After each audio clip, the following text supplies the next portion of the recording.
Salut à toutes et à tous. Eh bien là, je suis vraiment content de vous retrouver pour une vidéo que j'ai teasée depuis pas mal de temps déjà. Je vous rappelle le contexte très rapidement. Cet été, on a enfin pu bouger un peu avec l'assouplissement vis-à-vis du Covid, en tout cas de manière interne dans les États-Unis. On n'avait pas bougé depuis plus d'un an, comme beaucoup d'entre nous et d'entre vous, bien entendu. Et on s'est dit, pourquoi pas aller carrément à Miami. Donc on l'a fait pendant 5 jours, c'était à la fois beaucoup et pas assez, puisque voilà, on avait des impératifs professionnels pour parler un peu français.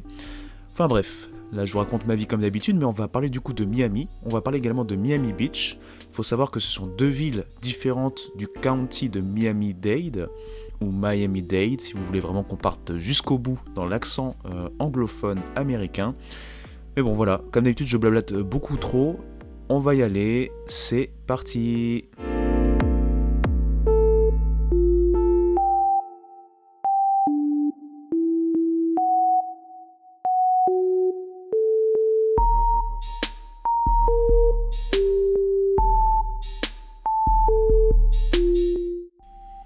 Alors tout d'abord, Miami et Miami Beach, dans l'imaginaire collectif, notamment pour nous autres en France, pour ceux qui n'ont pas voyagé bien sûr à Miami, c'est lié à beaucoup de séries, beaucoup de pop culture, notamment des années 80. Il y avait Miami Vice, qui est assez connu dans les années 80, et il y a eu Bad Boys également par exemple, et tout ça, ça nous rapporte à quoi ? Ça nous rapporte en fait, ou nous ramène à un certain idéal, à un côté un peu paradisiaque, on voit les palmiers, on voit la plage, on voit beaucoup de choses et c'est sympathique. Donc Miami, c'est très très bien placé au niveau cartographie, c'est vraiment dans le sud-est des États-Unis. Donc voilà, je vous présente une petite carte pour vous montrer un peu plus où c'est, Miami Beach. Vous voyez, c'est vraiment dans l'eau, sur l'océan Atlantique. Et donc, on a un climat qui est, pour le coup, très sympathique, voire peut-être un peu trop chaud par moment. Et il faut savoir aussi que c'est pas si idyllique que ça, puisqu'il y a pas mal de tempêtes pendant les saisons, à partir de fin juillet, début août, août, septembre, on a pas mal de tempêtes, assez même graves de temps en temps, et voilà, de manière assez régulière au final. Mais bon, je sais que vous n'êtes pas venu là pour que je vous parle simplement de météo. On va rentrer dans le vif du sujet, comme d'habitude avec moi, on va faire un petit volet histoire, on va découvrir un peu comment a été créée cette ville qu'est Miami. Alors tout d'abord, il faut savoir que comme un peu partout aux États-Unis, il y avait déjà une population, un peuple, une ethnie qui vivait ici bien avant l'arrivée des Européens. En fait, c'était des Indiens, des Amérindiens, qui étaient appelés Tequesta. Donc ces Amérindiens ont été plutôt tranquilles pendant des milliers et des milliers d'années, ils ont vécu de la chasse, de la cueillette, on n'a pas trouvé de traces d'agriculture ou de sédentarisation en termes agricoles de leur côté, merci Wikipédia bien entendu, Et les premiers Européens à avoir traversé et accosté assez proche de la côte floridienne et donc de Miami étaient sous l'égide de Juan Ponce de León. Il n'est pas dit en fait que ces gens-là se sont arrêtés sur terre, donc on considère que Pedro Menéndez de Avilés, une quarantaine d'années plus tard, et ces hommes sont les premiers à avoir vraiment accosté et visité le village à l'époque des Tequesta en 1556. Et malheureusement, comme beaucoup des arrivées, on va dire colonnes, je ne sais pas si c'est très français, en tout cas des arrivées des Européens, pas mal de choses arrivent pour ces peuplades, donc notamment l'arrivée de maladies, des maladies inconnues au bataillon pour eux et qui vont les décimer. En plus de ça, des guerres, des génocides arrivent et au final, cette ethnie des Tequesta va disparaître en quelques siècles. Il va falloir attendre en fait 1800 pour vraiment avoir des colons européens s'installant dans la zone. En fait, ces colons européens venaient des Bahamas, et si la Floride, elle, était déjà bien peuplée et appartenait alors à l'Espagne au tout début du 19e siècle, un traité à la suite d'un achat va être signé entre les États-Unis et l'Espagne, les États-Unis devenant propriétaires en fait de la Floride et donc par extension de Miami. Il faut savoir également que les Américains, donc les États-Unis, étaient déjà en guerre avec les Séminoles. Les Séminoles, en fait, c'était plusieurs ethnies indiennes vivant en Floride. Et ces Séminoles ont eu maille à partir avec les États-Unis, donc il y a eu plusieurs guerres. Une première alors que l'Espagne détenait toujours la Floride, une seconde alors que les Américains venaient de détenir depuis quelque temps la Floride et avaient même fait un traité en incluant une réserve pour pas mal de tribus indiennes. Ça n'a pas suffi, il a fallu encore sortir les armes, pas mal de guérillas. C'était plutôt une guerre d'escarmouche plutôt qu'une guerre frontale. Et les Indiens, bien plus habitués au terrain et bien plus résistants vis-à-vis des maladies, survivaient pas mal à cette guerre et posa beaucoup de problèmes aux États-Unis avant un nouveau traité qui donna pas mal de territoires plus au sud encore pour les Séminoles, donc pour toutes ces tribus indiennes. Encore une fois, je ne suis pas un expert historique, je vous ai fait 2-3 recherches quand même pour vous donner un petit contexte historique. Si vous voulez en savoir plus, n'hésitez pas à vous renseigner, ou pourquoi pas à m'en parler en commentaire, on pourrait très bien faire des sessions un peu plus historiques, bien plus que ça. Après donc cette seconde guerre séminole, William English va fonder le village de Miami sur la rive sud du fleuve, là je vous lis carrément un Wikipédia, je vais pas vous mentir, et ensuite petit à petit donc une ville va émerger, une ville qui va avoir pour idée principale ce côté un peu, comment on peut dire ça, quelque part touristique, un peu ce côté, en anglais on dit resort, un peu ce côté donc voilà, qui se voue au tourisme, de par ses qualités naturelles en termes de climat, en termes donc de végétation, en termes de d'endroits assez sympathiques pour pouvoir y vivre, ou en tout cas y passer ses vacances. Les années 20 vont amener quelque chose aux États-Unis d'assez important. On va dire que ce sont les années glorieuses avant 1929 et le krach boursier, mais il y a une ville notamment qui va beaucoup profiter de plusieurs choses, de son climat, du fait d'autoriser les jeux d'argent et de ne pas appliquer la fameuse prohibition. Vous savez, la prohibition, c'était l'interdiction de commercer et de consommer de l'alcool. Tiens, je vous conseille d'ailleurs une très bonne série, aucun rapport, mais tant qu'à faire, autant en conseiller. Si vous n'avez jamais vu cette série qui s'appelle Boardwalk Empire, voilà, c'est une très grosse série avec un acteur qui a joué notamment dans The Wire, dont j'ai parlé dans la précédente vidéo sur Baltimore, Michael K. Williams, et qui nous a quittés.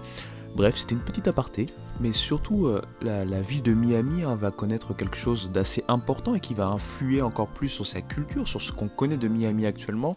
C'est donc l'arrivée au pouvoir de Fidel Castro à Cuba, donc c'était en 1959, ce qui va faire venir en fait plus de 200 000 Cubains à Miami. Ils vont avoir un quartier qui leur est consacré et dont je vais vous montrer quelques images un peu plus tard, soit dans cette vidéo, soit dans la vidéo qui va suivre ou les vidéos qui vont suivre sur Miami, je sais pas encore combien je vais en faire. Ce quartier s'appelle en tout cas Little Havana. On arrive donc dans une période contemporaine, on va finir ce petit volet historique là-dessus, donc cette période contemporaine où on connaît les forts accents, voilà, notamment hispaniques de cette ville, mais pas que, il y a aussi un accent assez créole, puisqu'il faut savoir que Miami, là où c'est placé, comme je vous l'ai montré un peu auparavant, c'est tout simplement un carrefour. Elle est d'ailleurs appelée la porte des Amériques, puisqu'au final, Haïti n'est pas loin, Cuba n'est pas loin, donc les Caraïbes ne sont pas loin, l'Amérique centrale également n'est pas loin, et donc l'Amérique latine, au final, n'est pas bien loin.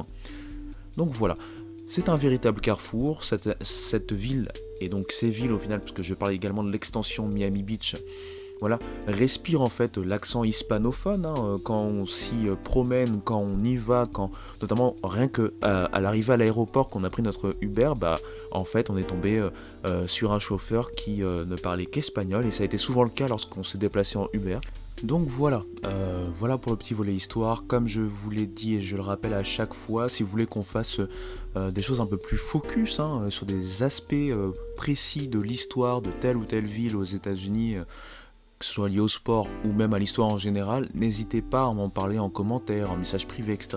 Moi ça me ferait énormément plaisir de pourquoi pas revenir là-dessus. Mais bon, revenons à nos moutons. Donc comme je vous l'ai dit, Miami et Miami Beach sont quelque part deux villes complètement différentes. Elles sont reliées par un pont. Vous pouvez voir des images en ce moment. Et donc nous, on résidait en fait côté Miami Beach, on était à South Beach. Vous allez voir en fait quelques images. Le plus important, c'est pas forcément, c'est très joli, encore une fois, vous allez voir des belles images et tout ça. C'est pas forcément ce que je veux que vous reteniez le plus, mais c'est vraiment qu'on puisse comprendre un peu plus cette ville qu'est Miami, et notamment par le biais du sport. De toute manière, et pour finir ce nouvel aparté, oui je suis un mec d'aparté, vous aurez, comme je l'ai un peu teasé auparavant, sûrement plusieurs vidéos sur la ville de Miami, différents aspects. Il y aura peut-être notamment parmi ces vidéos un aspect vlog totalement assumé, voilà, sans ma petite voix pour vous embêter plus que ça va être un peu plus contemplatif on va dire. Enfin bon. On passe à ce volet sport, on parlera dans une prochaine vidéo de l'université des Hurricanes de Miami notamment. Là j'ai envie qu'on se focus pour finir cette première vidéo, notamment de l'équipe de basket, le Miami Heat. Le Heat qui est, comme vous pouvez le voir sur ces images, placé en plein downtown de Miami, notamment pas très loin de la fameuse Freedom Tower. Et donc ce Miami Heat, il faut savoir que c'est une équipe qui est assez jeune en fait dans l'histoire du basket américain, dans l'histoire de la NBA. Donc je me retrouve là en ce moment devant l'antre du Miami Heat, le FTX Arena. Et on va dire qu'il y a pas mal de mouvements autour parce qu'on est en centre-ville, comme vous pouvez le voir ici. Les avions, les buildings.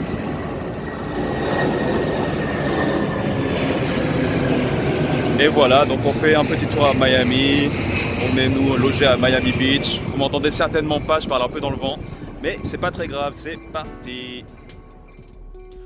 Puisque la franchise a commencé en 1888, j'allais vous dire, en 1988 pour la saison 88-89.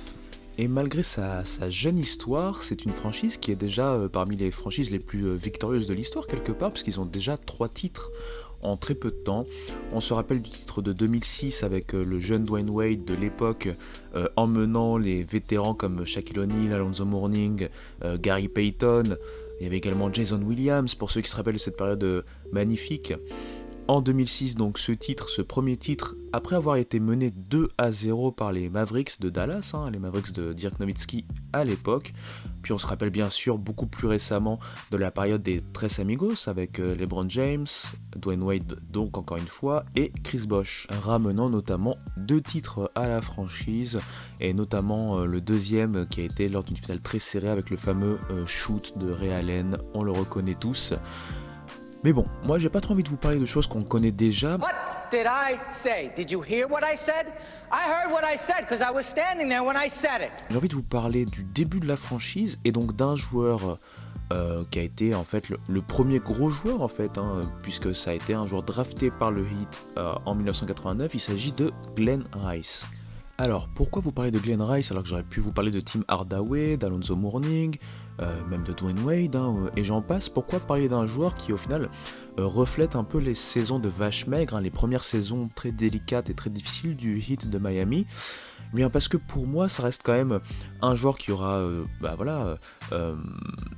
marqué l'histoire de la franchise, puisqu'il est au début de cette histoire de franchise. C'est un joueur qui aura été plusieurs fois All-Star, c'est un joueur aussi qui au niveau universitaire a fait des choses assez incroyables, donc voilà pourquoi je vais m'arrêter sur lui. Il est vrai que sa carrière ne s'est pas arrêtée à Miami, puisqu'il a été notamment All-Star à Charlotte. On va y revenir dessus en quelques minutes, c'est parti. Bon bah du coup, Glenn Rice c'est qui? Faut savoir d'abord que Glenn Rice c'est un pur produit du Michigan, donc il était plutôt à l'opposé de Miami, que ce soit en termes de climat, en termes de style de vie et de ville. Il est né à Flint, mais surtout il a fait sa carrière universitaire dans la fac renommée de Michigan.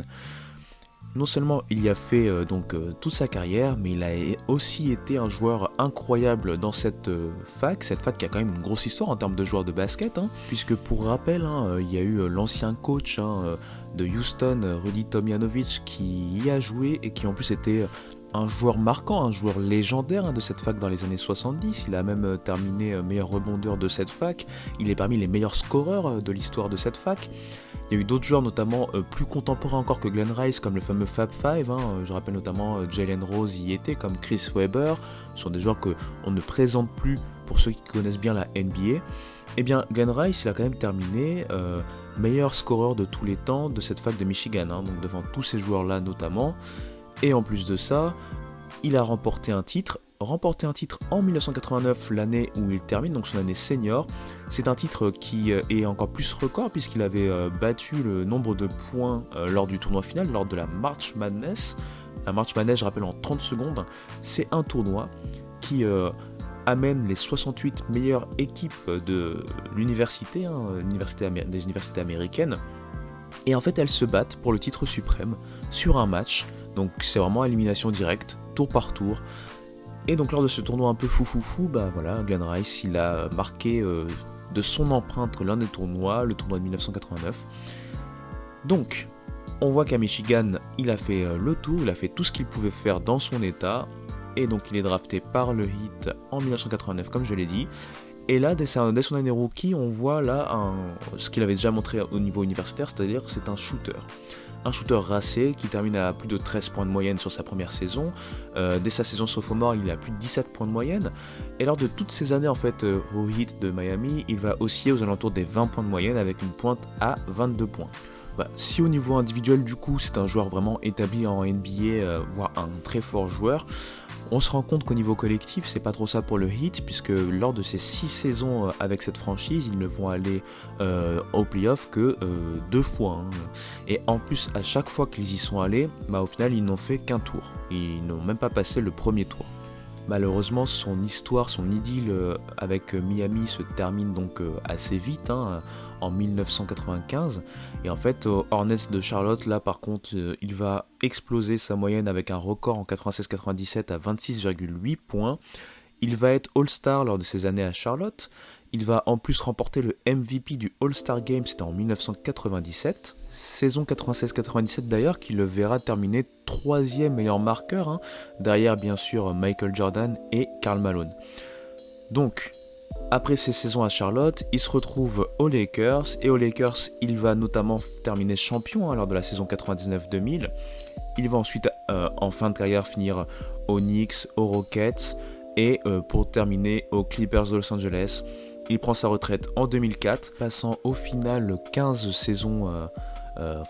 ans en NBA, réussissant pas mal de choses importantes. Il a remporté également le concours de tir à 3 points, prouvant ses capacités de shooter notamment. Voilà, c'est un joueur des années 90, un joueur très solide.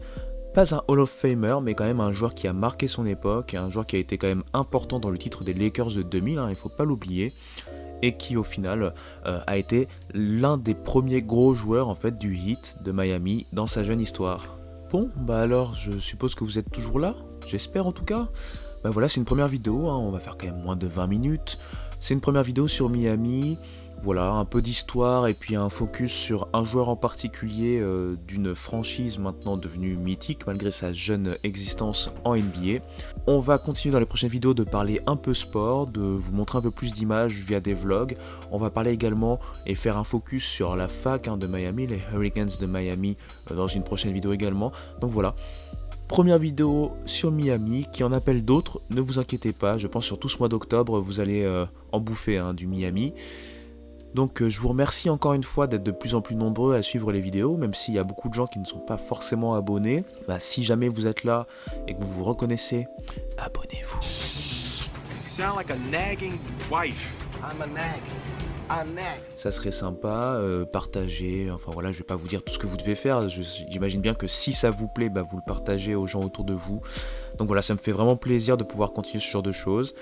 Et je parle comme d'habitude beaucoup trop, mais sur ces belles paroles, je vous laisse tranquille pour cette fois, on continuera sur Miami très bientôt. Ciao.